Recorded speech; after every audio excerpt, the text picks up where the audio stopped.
Hello everyone, my name is Priyank Suni. Today we will be dealing with the topic of corruption. See, challenge of corruption is a directly mentioned topic in a UPSC syllabus. It comes under GS paper 2 governance part as well as GS paper 4 ethics part. Okay, so let us do this topic in a very comprehensive manner as we can expect a question on this topic every alternate year in UPSC civil services mains examination. Okay, first of all, what is corruption? See, Transparency International, it is a Berlin based NGO. It defines corruption as private abuse of public office.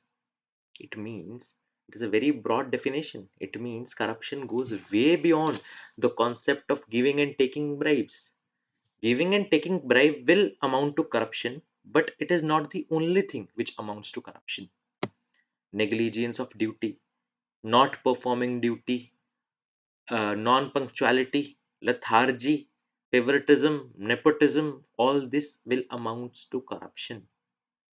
Let us suppose if I am supposed to enter my office at 10 a.m. and I'm repeatedly going at 11:30, 11:45, the public which I have to serve are facing the consequences. है ना, उनको दिक्कत जो लोग मैं एक public office को hold कर रहा हूँ तो आई एम लायबल, मुझे वो सर्विस प्रोवाइड करनी है पब्लिक को, I am a public servant. Okay, तो अगर मैं लेट जा रहा हूँ तो बहुत सब लोगों का नुकसान हो रहा है, ये भी करप्शन है।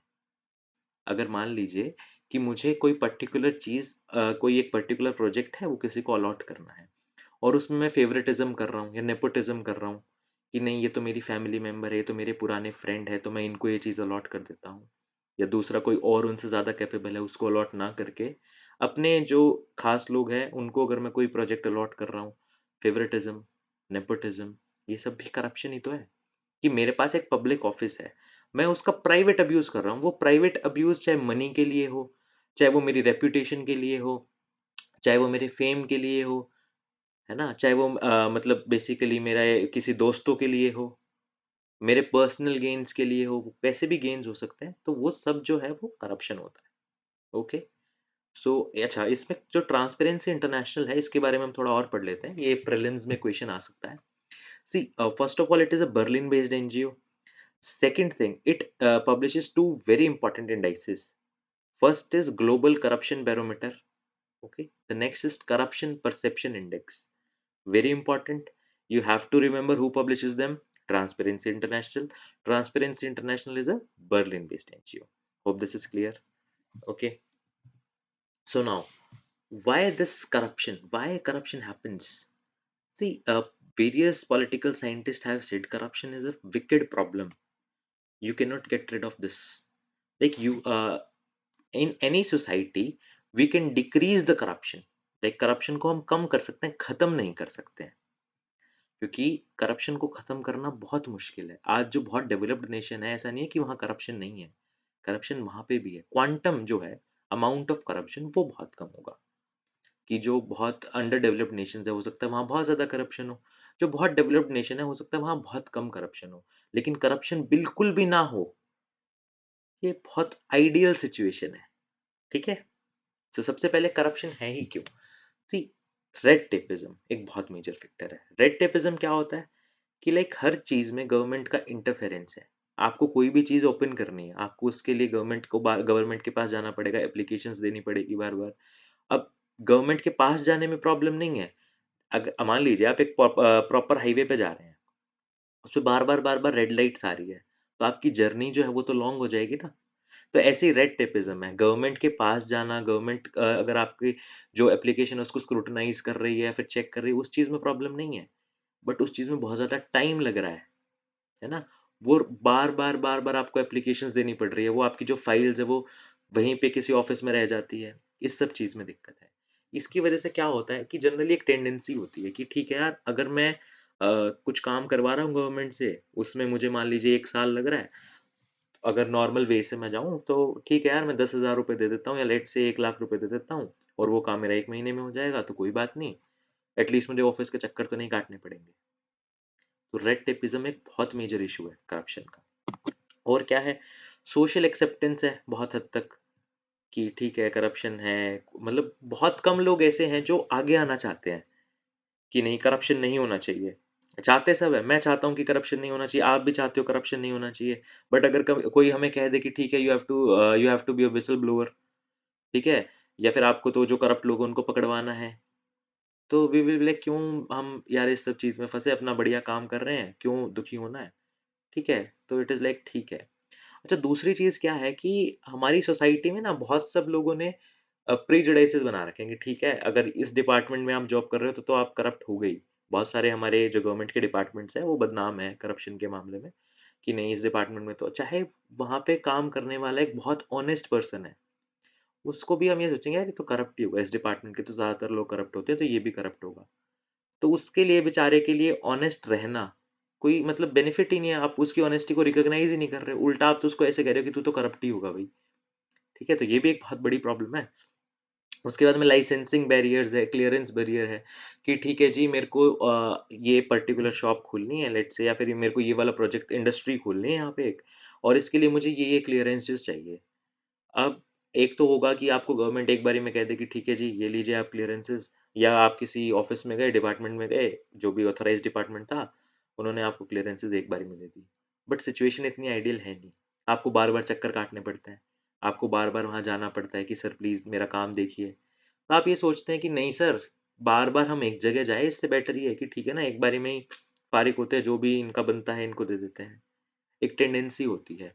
क्योंकि हमने सबने सुना ना कि सबसे कीमती चीज़ समय होती है, तो टाइम की बड़ी वैल्यू है। तो जो एक बहुत बड़ा बिज़नेसमैन है, वो ये नहीं देखेगा कि मुझे एक बार इतने रुपए देने पड़ेंगे, वो ये देखेगा कि मेरा इतना टाइम सेव हो जाएगा। मुझे चक्कर नहीं काटने पड़ेंगे, भई मेरा ये काम खत्म है इसके बाद में। तो ये भी करप्शन को जनरेट करता है, ठीक है? उसके बाद में जो हमारे सिविल सर्वेंट्स हैं ना, उसको बहुत ज़्यादा एक्सेसिव लीगल प्रोटेक्शन दी गई है। आर्टिकल 312 जो है हमारा 312 आर्टिकल जो है इंडियन कॉन्स्टिट्यूशन का, वो सिविल सर्वेंट्स को बहुत ज़्यादा लीगल प्रोटेक्शंस देता है। अगर आपने एक सिविल सर्वेंट को पकड़ भी लिया है करप्शन करते हुए, तो भी बहुत टाइम लग जाएगा प्रूव करने में, कि हाँ जी, यही था जो करप्शन कर रहे थे, या फिर यही थे, उनको रिमूव करना उस पोज़ीशन से बहुत मुश्किल है। ठीक है? तो बहुत ज़्यादा लीगल प्रोटेक्शन है, इस सब की वज़ह से भी लोग ऐसे सोचते हैं कि क्यों हम बिना मतलब के इस चक्कर में फँसे। ठीक है? और क्या फैक्टर्स है आइए देखते हैं। फिर पॉलिटिसाइज़ेशन ऑफ सिविल सर्विसेज़। अभी हम क्या देख रहे हैं काफ़ी टाइम से, जनरली वैसे ये स्टार्टिंग से ही इश्यू आ रहा है कि जो सिविल सर्वेंट्स हैं ना, वो अपनी जो अ, हम इसको क्या कहेंगे कि अपनी जो सेवाएँ हैं या अपनी जो सर्विसेज़ हैं, वो पार्टी के साथ अलाइन कर लेते हैं। ठीक है? वो पब्लिक सर्वेंट की बजाय वो बन जाते हैं पार्टी सर्वेंट्स, गवर्नमेंट सर्वेंट्स नहीं, पार्टी सर्वेंट्स, एक पॉलिटिकल पार्टी को फ़ेवर करेंगे। हम इस पॉलिटिकल पार्टी के काम करेंगे जी। क्यों? क्योंकि फिर वही पॉलिटिकल पार्टी उनको अच्छी-अच्छी ल्यूक्रेटिव पोज़ीशंस देगी, है ना? भई ठीक है, आज आपको एक पर्टिकुलर मिनिस्ट्री में आपका प्रमोशन कर देंगे जी बहुत जल्दी, आपको बहुत बड़ा डिस्ट्रिक्ट दे देंगे, आपको कुछ अच्छी जगह दे देंगे, वहाँ पे आप रहोगे, आपको कोई छोटा टाउन नहीं मिलेगा, आपकी पोस्टिंग बढ़िया-बढ़िया सिटीज़ में होगी। तो ऐसे हुआ कि ठीक है पॉलिटिसाइज़ हो अब अच्छा उसके बाद में सिविल सर्वेंट्स को ऐसे भी रहता है कि ठीक है अगर आप हमारा काम करोगे रिटायरमेंट के बाद में हम आपको हमारी सरकार में मिला लेंगे। आपको कहीं का गवर्नर बना देंगे, आपको पोस्ट रिटायरमेंट आपको जॉब दे देंगे कोई बहुत अच्छी, कोई भी आपको कुछ बना देंगे, अच्छी-सी पोज़ीशन प्रोवाइड करा देंगे। इसको बोलते हैं पोस्ट रिटायरमेंट जॉब कैरेट, ठीक है? तो इस सब चीज़ों की वज़ह से भी करप्शन है। दूसरा पॉलिटिक्स जो है क्रिमिनलाइज़ेशन ऑफ पॉलिटिक्स एक बहुत मेजर इश्यू हो रहा है अभी, कि हमारे जो बहुत सारे पॉलिटिशियंस हैं आए दिन रिपोर्ट आती रहती है न्यूज़पेपर में कि हाँ जी, इतने सारे हमारे जो पॉलिटिशियंस हैं उनके ऊपर क्रिमिनल चार्जेज़ है, हीनियस क्रिमिनल चार्जेज़ है। इस सब की वज़ह से क्या हो रहा है, जो हमारा डेमोक्रेटिक कल्चर है ना, वो खराब हो रहा है। हमारे डेमोक्रेटिक कल्चर में जो एथिक्स थे, जो इंटीग्रिटी की जो बेसिक चीज़ें होती हैं, वो कम होती जा रही है। और जहाँ इंटीग्रिटी, एथिक्स, मोरालिटी ये सब चीज़ें कम होगी, वहाँ पे नेगेटिव टेंडेंसी जैसे करप्शन, ये तो ज़्यादा होगी, ये फैलेगी। ये एक बहुत बड़ा इश्यू आ रहा है। उसके बाद में टीना फैक्टर। टीना फैक्टर क्या है जी ये? There is no alternative. बहुत बार ना सिचुएशन ऐसी हो जाती है कि you have to do something. अगर आप ये चीज़ नहीं करोगे ना, तो फिर वो आपके लिए बहुत बड़ी प्रॉब्लम हो जाएगी, आपके पास कोई अल्टरनेटिव नहीं है। लेट अस सपोज़ कि आपको ऐसे कह देंगे कि नहीं अगर आपने ये काम नहीं किया तो आपको ट्रांसफ़र कर देंगे हम, बहुत ख़राब सी जगह पे, या फिर आपको थ्रेट्स आ सकते हैं कि आपको मार देंगे अगर आपने ये काम नहीं किया, या आपकी फैमिली को मार देंगे अगर आपने ये काम नहीं किया। तो ये सब बहुत ज़्यादा मतलब है, इश्यू बहुत मेजर इश्यू है ये, जिसकी वजह से भी करप्शन होता है।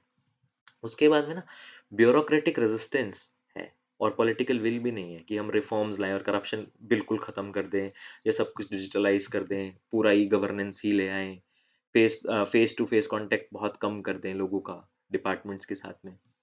क्यों नहीं है? इसको ऐसे समझिए कि अगर कोई पावरफुल है ना, तो वो अपनी पावर इजीली गिव अप नहीं करेगा। अगर मान लीजिए आज मेरे पास बहुत ज़्यादा पावर है, तो मैं अपनी पावर जानबूझकर कम नहीं करूँगा। बढ़ा सकता हूँ, कम करूँगा, बहुत कम चांस है ना? और उसके बाद में यूँ मान लीजिए कि ब्यूरोक्रेसी में अगर मान लीजिए 10,000 लोग हैं, हो सकता है उनमें से 500 ये चाह भी लें, लेकिन बाकी तो नहीं चाहेंगे।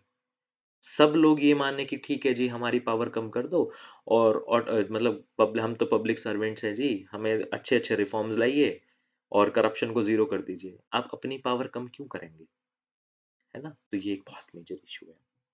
और क्या इश्यू है? अच्छा, जो एंटी करप्शन बॉडीज़ है हमारी, जैसे सेंट्रल विजिलेंस कमीशन हुआ, ठीक है? सीबीआई हुआ, सेंट्रल ब्यूरो ऑफ इन्वेस्टिगेशन, ये दोनों जो बॉडीज़ हैं और भी जो बहुत सारी बॉडीज़ हैं, इनके पास एडिक्वेट ऑटोनॉमी नहीं है। ये ना गवर्नमेंट के कंट्रोल में है बहुत हद तक। और अगर ये गवर्नमेंट के कंट्रोल में है, तो सबसे बड़ा इश्यू क्या है कि गवर्नमेंट इसको यूज़ करती है ऑपोजिशन पार्टीज़ के लिए, या जो लोग उनके फेवर में नहीं है उनके लिए। ठीक है? आप उनको बार-बार उनके ऊपर ऐसे कहोगे कि ठीक है जी, आप वहाँ पे जाके रेड कीजिए। अब आप गवर्नमेंट के कंट्रोल में हो तो आपको करना पड़ेगा वो काम। जो आप अच्छा, जो गवर्नमेंट के फेवर में है, जो गवर्नमेंट के जो खास लोग हैं, उन पर गवर्नमेंट कभी नहीं कहेगी कि आप जाकर उनको रेड कीजिए। है ना? तो करप्शन, वो लोग जो करप्शन कर रहे होंगे, जो गवर्नमेंट के फेवर में लोग हैं, उनका करप्शन तो पकड़ा ही नहीं जाएगा इस हिसाब से, बहुत मुश्किल होगी। इसीलिए सुप्रीम कोर्ट ने सीबीआई को 2013 में कहा था कि CBI is a caged parrot. इसको गवर्नमेंट ने मतलब अपने झांसे में ले रखा है, आप कुछ कर ही नहीं सकते अपनी मर्ज़ी से। आपको गवर्नमेंट के हिसाब से काम करना है। एक बहुत मेजर इश्यू है। अच्छा, दूसरी बात इसको ऐसे समझ सकते हैं हम कि जो करप्शन की जो टेंडेंसी है ना, ज़्यादा कहाँ पर होगी? भाई जो गवर्नमेंट है, जो प्रेज़ेंट डे की गवर्नमेंट होगी, ज़्यादातर डिपार्टमेंट को वो लीड कर रहे होंगे। ज़्यादातर क्या, सभी डिपार्टमेंट्स उनके अंडर ही होंगे। तो करप्शन करने के ज़्यादा चांसेस तो गवर्नमेंट के है ना, अपोज़िशन पार्टी के तो बहुत कम है। स्टिल ज़्यादा रेड्स कहाँ होएगी? अपोज़िशन पार्टी पे। ठीक है? तो ये एक बहुत मेजर इश्यू है। उसके बाद में सीक्रेसी का कल्चर है हमारे एडमिनिस्ट्रेशन में, कि हम हर चीज़ डिस्क्लोज़ नहीं करना चाहते। हम बिल्कुल ट्रांसपेरेंट रहना ही नहीं चाहते।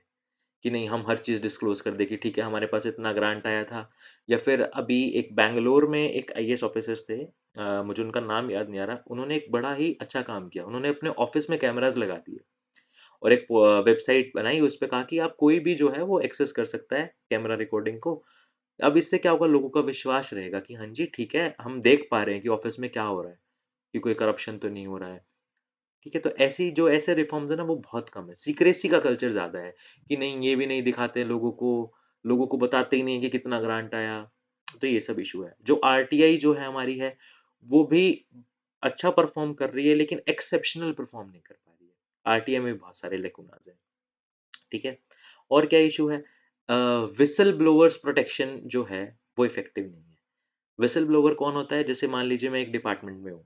मेरे डिपार्टमेंट में कोई ऑफ़िसर है, वो या फिर कोई भी है, क्लर्क है, ऑफ़िसर है, जो करप्शन कर रहा है, तो मैं इन्फॉर्म कर दूँ जो सुपीरियर है मेरे, या फिर जो एंटी करप्शन बॉडीज़ हैं, कि जी नहीं, ये करप्शन कर रहे हैं यहाँ पे, आप यहाँ पे आके और मतलब इनको पकड़िए।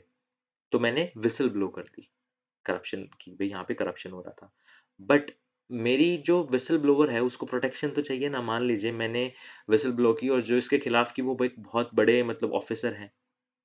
तो मेरी तो, अगर मान लीजिए उन्हें पता लग गया कि अच्छा ये था, तो मेरा तो फिर वो ट्रांसफ़र करेंगे, मेरे को धमकियाँ मिलेगी, वो सब तो होगा ही, है ना? तो ये भी एक बहुत मेजर इश्यू है कि जो व्हिसल ब्लोवर्स हैं ना, उनकी प्रोटेक्शन के लिए जो एक्ट्स हैं, वो बहुत एडिक्वेट नहीं है। उनमें बहुत सारे लैकूनाज़ हैं। ठीक है? अब करप्शन की वजह से है दिक्कत क्या हो रही है? देखिए, करप्शन की वजह से एक सबसे मेजर जो प्रॉब्लम है ना करप्शन की, वो ये है कि ये हर फ़ेसेट को, हमारी सोसाइटी के हर फ़ेसेट को इम्पैक्ट करता है। Be it political facet, be it economic aspects, be it social aspect. ठीक है? चलो पढ़ते हैं इनको। सबसे पहले तो करप्शन होगा ना, तो सोसाइटी में इनइक्वालिटीज़ बढ़ेंगी। कैसे बढ़ेंगी? जो पावरफुल होगा, वो ज़्यादा पावरफुल हो जाएगा, जिसके पास ऑलरेडी पावर है। मान लीजिए मेरे पास पावर है, मैं करप्शन कर रहा हूँ, मेरी पावर का अब्यूज़ कर रहा हूँ। करप्शन करूँगा तो मेरी तो पावर और बढ़ रही है, मेरी तो वेल्थ और इंक्रीज़ हो रही है ना? कॉन्सन्ट्रेशन ऑफ वेल्थ भी होएगी एक तरह से, ठीक है? इनइक्वालिटीज़ बढ़ेगी, ठीक है? उसके बाद में जो हमारे ना बहुत बार क्या होता है कि जैसे मान लीजिए स्ट्रक्चर्स हैं, जो बिल्डिंग्स हैं या लेट्स से ब्रिजेज़ हैं, उन ब्रिज में हमने सबस्टैंडर्ड मटीरियल यूज़ किया। सबस्टैंडर्ड मटीरियल यूज़ किया मतलब करप्शन किया। जो वहाँ से मान लीजिए हमें 1 करोड़ रुपए वहाँ पे लगाने थे, हमने 50 लाख लगाए, 50 लाख हम भई हमने वहाँ से करप्शन करके हमने अपने बेनिफिट के लिए यूज़ कर लिए। उस 50 लाख जो हमने नहीं लगाए तो मतलब हमने उस ब्रिज को या उस बिल्डिंग को प्रॉपर स्ट्रेंथ नहीं दी। अब जब पब्लिक उसको यूज़ करेगी हमेशा खतरा रहेगा कि अगर मान लीजिए बिल्डिंग यूज़ हो रही है, बिल्डिंग गिर गया, हम देखते हैं ना कि ये ब्रिज गिर गया, ये बिल्डिंग गिर गई, सब स्टैंडर्ड मटीरियल यूज़ हुआ था, कितने लोगों की जानें चली जाती है। तो करप्शन के तो बहुत बहुत ज़्यादा बुरे इम्पैक्ट हो सकते हैं, बहुत बार, ठीक है? अब इकोनॉमिक क्या कॉन्सिक्वेंसेज़ होंगे? सबसे पहले तो इंटरनेशनल इन्वेस्टमेंट्स है या इंटरनेशनल ग्रांट्स है वो कम होगी। अगर मान लीजिए जैसे जो इंटरनेशनल इंस्टीट्यूट्स हैं इंस्टीट्यूशंस हैं जैसे वर्ल्ड बैंक हुआ, आईएमएफ हुआ या लेट्स से कोई कंट्री जैसे मान लीजिए यूएस है या जापान है जो डेवलप्ड इकोनॉमीज़ है वो किसी कंट्री को अगर मान लीजिए ग्रांट्स दे रहे हैं या लोन्स प्रोवाइड कर रहे हैं, तो वो ये तो चेक करेंगे ना कि हाँ जी, जो हम पैसा प्रोवाइड कर रहे हैं उसका यूज़ हो, वो सही से यूज़ हो। ऐसे थोड़ी चाहेंगे कि ठीक है जी, हम यहाँ पे 1 करोड़ रुपए इनको इन्वेस्ट कर रहे हैं यहाँ पे और उस 1 करोड़ में से जो 50 लाख है, वो तो जो मतलब करप्शन कर रहे हैं वो लोग वो खा जाएँ और जो बाकी की 50 लाख है वही यूज़ हो। तो उनका तो नुकसान है ना, वो तो अगर मान लीजिए आपको ग्रांट प्रोवाइड कर रहा है वर्ल्ड बैंक 1 करोड़ की, तो वो चाहेगा ना कि 1 करोड़ रुपए डेवलपमेंट में यूज़ हो। अगर उन्हें पता है कि नहीं जी, ये कंट्री तो बहुत ज़्यादा करप्ट है, तो वो क्यों प्रोवाइड करेंगे ग्रांट्स? तो आपको ग्रांट्स कम मिलेगी। उसके बाद में गवर्नमेंट का रेवेन्यू कम होगा। गवर्नमेंट का रेवेन्यू कैसे कम होगा? मान लीजिए करप्शन हो रहा है बहुत ज़्यादा, तो करप्शन होगा तो जो अमाउंट होगी, जो ब्लैक मनी होगा, ब्लैक मनी के ऊपर कोई टैक्स नहीं होता, है ना? मान लीजिए कि मेरे पास 1 करोड़ रुपए ब्लैक मनी आया, तो मैं ये थोड़ी कहूँगा कि ठीक है जी 30% के हिसाब से 30 लाख मैं गवर्नमेंट को टैक्स दूँगा। नहीं, वो तो मैं यूज़ करूँगा, उसका कुछ भी करूँ मैं, कोई गोल्ड खरीद लूँगा या प्रॉपर्टी खरीद लूँगा। अल्टीमेटली क्या हुआ कि वो पैसा मैंने स्टोर कर लिया। मनी सप्लाई इम्पैक्ट हुई। मैंने एक पैरेलल इकोनॉमी खड़ी कर दी। ब्लैक मनी से पैरेलल इकोनॉमीज़ चलती है कंट्री में। वो बहुत ज़्यादा प्रॉब्लमैटिक होता है। पूरा जो नेशन का फाइनेंशियल सिस्टम है वो हिल जाता है बहुत बार। ठीक है? तो करप्शन एक बहुत मेजर इश्यू है। इकोनॉमिक कॉन्सिक्वेंसेज़ इसके बहुत सीवियर हैं।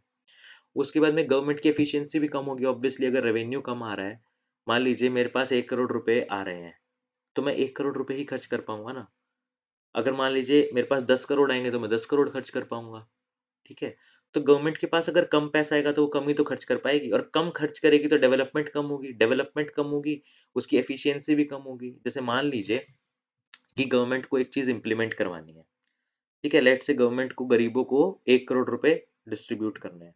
अब गवर्नमेंट ने डिस्ट्रीब्यूट करना मतलब वो डायरेक्टली तो गवर्नमेंट कैसे डिस्ट्रीब्यूट करेगी?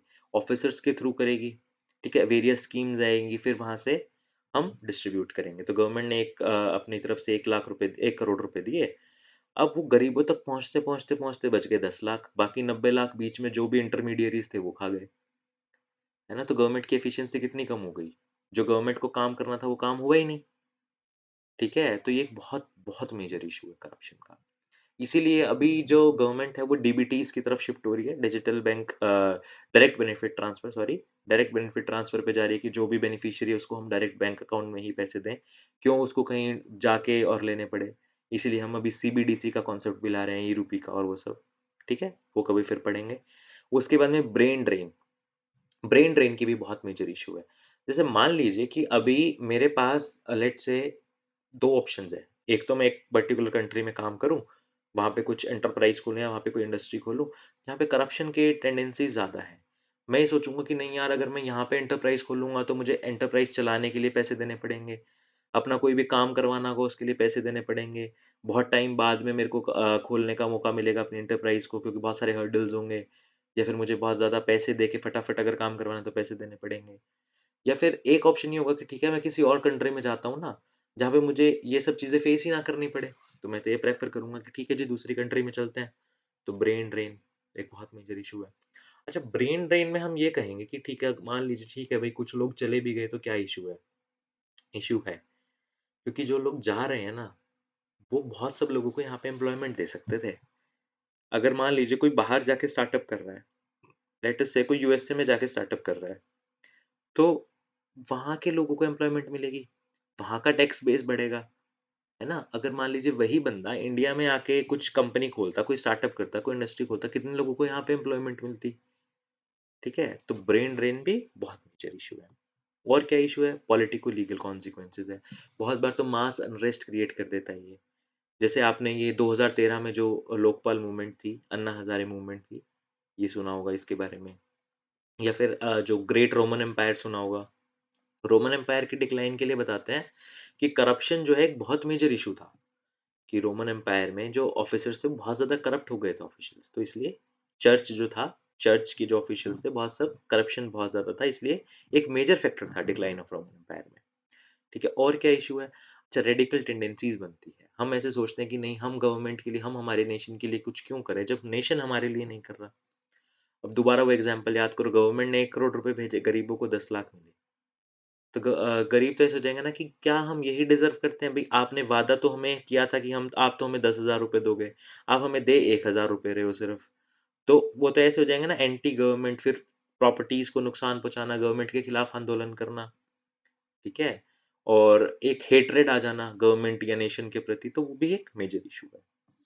उसके बाद में मनी पावर का रोल बढ़ेगा, कि जी अगर आपके पास पैसा ज्यादा है तो आपकी ज्यादा चलेगी, है ना? तो एक ये इशू होगा।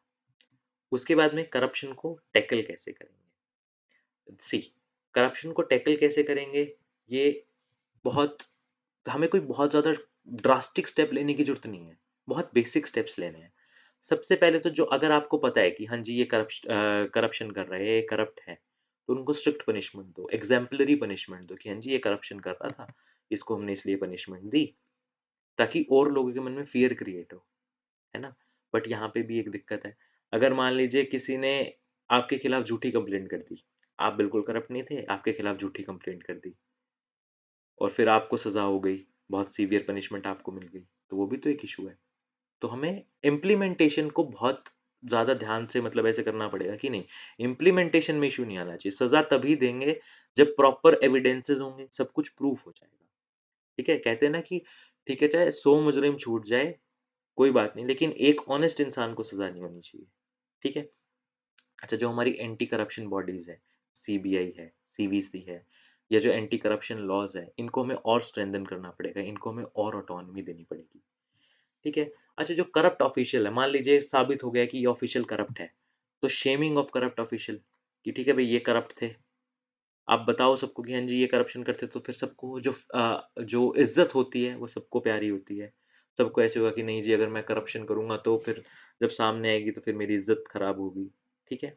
ऐसे कर सकते हैं जी। और जो ऑनेस्ट ऑफिसर्स हैं, हमें उनको रिवॉर्ड्स देने चाहिए, उनको रिकॉग्नाइज़ करना चाहिए कि हाँ जी ये ऑनेस्ट ऑफिसर है। अगर आपकी ऑनेस्टी के लिए आपको रिवॉर्ड दिया जा रहा है, तो आप इंसेंटिवाइज़ हो जाओगे कि हाँ जी मैं तो और ऑनेस्ट बनूँगा, क्योंकि मुझे इंसेंटिव मिल रहा है मेरी ऑनेस्टी के लिए। है ना? हालाँकि ऐसा नहीं है कि अगर आप, मतलब सिर्फ़ ऐसे लालच में एथिकल हो रहे हैं कि नहीं लोग मुझे एथिकल समझेंगे, तो उसको भी उसको एथिक्स नहीं बोलते हैं।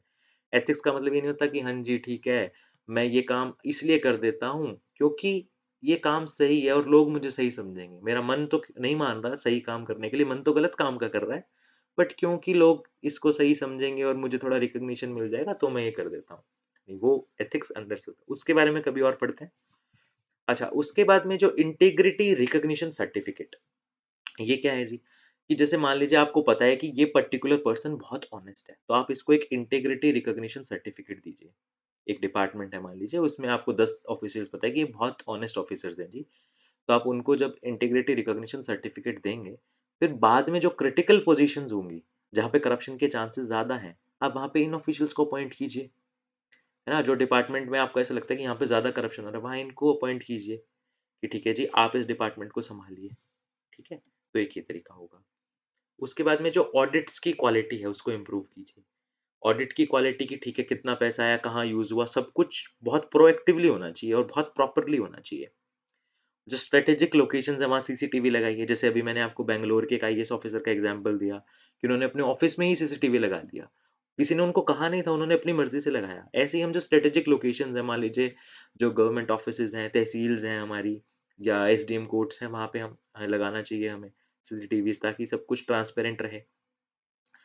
स्पिरिचुअल ट्रेनिंग, अब ये थोड़ा-सा ऐसे हुआ कि स्पिरिचुअल ट्रेनिंग, देखिए बहुत सारी जो स्टडीज़ है उसमें ये पाया गया कि स्पिरिचुअल ट्रेनिंग जैसे कि मेडिटेशन से क्या होता है कि आपकी जो टेंडेंसीज़ होती है ना, नेगेटिव टेंडेंसीज़, ये कम होती है। तो हम इसको भी इंट्रोड्यूस कर सकते हैं। उसके बाद सोशल सेंसिटाइज़ेशन सबसे इम्पोर्टेंट पार्ट है ये। हमें लोगों को समझाना पड़ेगा। करप्शन जो है वो प्रॉब्लम है। अगर आपके साथ करप्शन होता है तो आपको आवाज़ उठानी चाहिए। अगर एक ट्रैफिक वाले ने आपको रोका है, 500 का चालान काट रहा है और आपको कह रहा है कि ₹100 दे दो, छोड़ दूँगा, तो उसमें वो ₹400 का बेनिफिट मत देखो, है ना? ₹400 का आप आज तो बेनिफिट देख लोगे, लेकिन उसके इम्प्लीकेशन हमने पढ़े ना कितने ज़्यादा है। आपको आइडेंटिफ़ाई करना है कि अच्छा ये करप्शन कर रहा है, कोई बात नहीं। मेरे पैसे ज़्यादा लग रहे हैं, कोई बात नहीं। Be a good citizen, okay? Be a good citizen of India, या फिर आप जिस भी कंट्री में अच्छे सिटिज़न बनिए, आप कंप्लेंट कीजिए कि नहीं जी, ये करप्शन कर रहा था, ठीक है? उसके बाद में क्रिमिनलाइज़ेशन ऑफ पॉलिटिक्स को हमें चेक करना पड़ेगा कि अगर कम क्रिमिनल्स आएँगे, जो पॉलिटिकल कल्चर है, इथोस है हमारे नेशन का, वो प्रॉपर्ली मेंटेन रहे, ठीक है? तो आज के लिए इतना ही। Thank you so much. Hope आपको अच्छा लगा लेक्चर। अगर कोई डाउट हो तो आप मुझसे कनेक्ट कर सकते हैं। Thank you so much.